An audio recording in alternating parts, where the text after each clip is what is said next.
It started like any ordinary Saturday. Shoppers buzzing, music playing overhead, food courts crowded with laughter and conversation. But by the end of the day, a teenage girl would be shoved, accused, and surrounded. Not by criminal, but by those meant to protect the public. And yet, something unexpected happened. The people watched, the people listened, and then the people stood up. This is the story of a black teen targeted for the color of her skin, but defended by the conscience of a crowd. This is Hidden Echoes. The Riverdale City Mall isn't the fanciest mall in town, but it's always busy, especially on weekends. Nestled between a used bookstore and a Nike outlet, it's where families come to unwind, teens come to hang out, and foodies come to snack on cinnamon rolls the size of their heads. 15-year-old Aaliyah Thomas, a high school sophomore with a love for graphic novels and K-pop, had begged her mom all week to go. She didn't ask for much. Her family lived paycheck to paycheck in a 2-bedroom apartment, but this mall trip, it was special. Just an hour or two, she'd pleaded, "I want to buy a gift for Sam's birthday." Her mom finally said yes. Aaliyah dressed carefully that morning. She wore her favorite blue hoodie,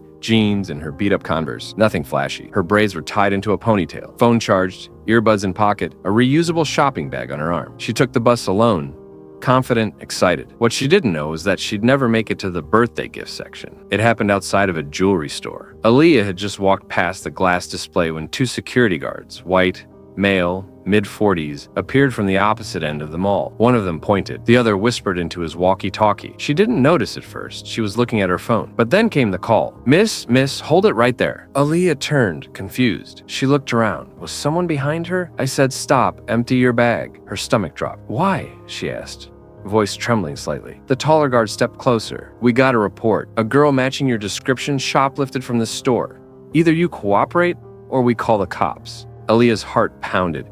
"I didn't take anything. I didn't even go inside. Let us be the judge of that." People began to watch. Phones were drawn. Eyes shifted. The shorter guard grabbed her bag. That's when the crowd started to murmur. Aaliyah didn't run. She didn't scream. She froze. "You're making a mistake," she said, voice cracking. The taller guard opened her bag. Inside, a water bottle, a pack of gum, and a paperback manga titled Dream Seeker. Nothing else. "You hiding it somewhere else?" the shorter one said, eyeing her hoodie pocket. "Don't touch me," she said, stepping back, but he didn't listen. He grabbed her wrist. That's when the first voice in the crowd spoke. "One, yo, she's just a kid. What are you doing?" It came from a teenage boy nearby, filming the whole thing. Then another voice, an older woman. "You searched her bag. She's clean. Let her go. Mind your business."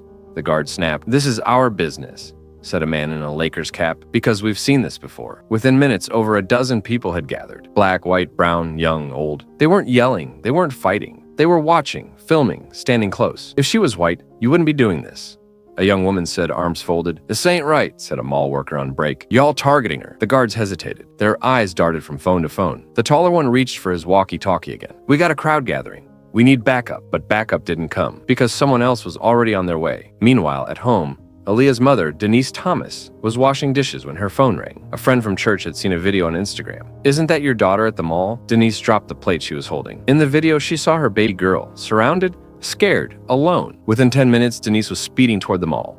No makeup, no earrings, just raw fury. She didn't walk into the mall, she stormed, and what she found broke her heart. Denise saw the crowd first, then her daughter, then the guards. "What the hell is going on here?" she yelled. Aaliyah turned, eyes wide with relief. "They said I stole something, Mama." Denise stepped in front of her like a lioness. "Did you see her take anything?" Silence. "Did your cameras catch her?" "No, but then why are your hands on my child?" The guards backed off. "We had a report of someone fitting her description. So every black girl in a hoodie is a suspect to you?" A voice from the crowd called out, "Say that again." Another woman added, "You can't just grab kids without proof." Then the man in the Lakers cap spoke again. "I recorded everything. I'm sending this to the news." The mall manager arrived minutes later, sweating and nervous. "We're so sorry, man. There must have been a mix-up." "You don't say," Denise replied coldly. Aaliyah was still shaking. Denise held her close. "We're leaving," she said, "but you'll be hearing from our lawyer." As they walked out, the crowd clapped, not because of violence, but because justice, even briefly, had stood its ground. That night, the video went viral. It was shared by activists, celebrities, and community leaders. Hashtags like #ProtectBlackGirls and #Justice for Aaliyah trended. The guards were suspended. The mall issued an apology. And Aaliyah? She got more support than she ever imagined. 2 weeks later, Aaliyah and her mom were interviewed on local news. "How did you feel when the crowd stepped in?" the reporter asked.